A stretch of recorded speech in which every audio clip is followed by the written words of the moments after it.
Muraho nshuti, nongeye kubasuhuza mbifuriza amahoro n'imigisha bituruka ku Mana.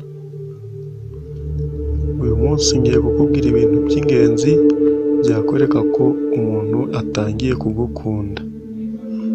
Ibi bintu bigaragara ku bahungu n'abakobwa, ariko cyane cyane bigaragara ku muhungu utangiye gukunda umukobwa.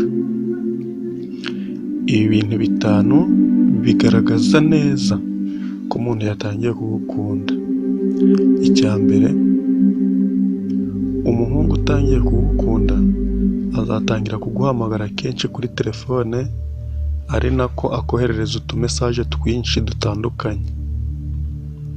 Icya kabiri,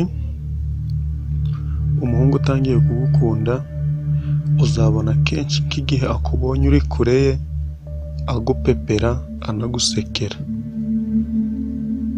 Ikintu cya gatatu, umuhungu watangiye kugukunda rimwe na rimwe azaguhamagara nko kuri telefone wumva arakubwiye ngo ndagukumbuye kandi ejo mwari kumwe.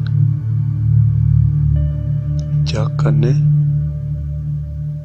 umuhungu watangiye gukunda umukobwa uzumva kenshi yanga umuntu umuvuga nabi. Urugero, nko mu banyeshuri hari ukuntu mu gihe cya recreation baba bateraniye nk'ahantu hamwe basakuza baserezanya. Umuhungu watangiye kugukunda uzabona kurengera nihagira nk'umuntu ugusereza wumva ari kukuvugira. Ikintu cya gatanu, umuhungu watangiye gukunda umukobwa uzumva atangiye kukubaza amakuru menshi akwerekeyeho, mbese yifuza kukumenya neza.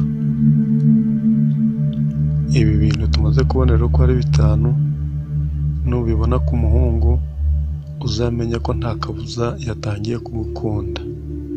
Murakoze, naho ubutaha.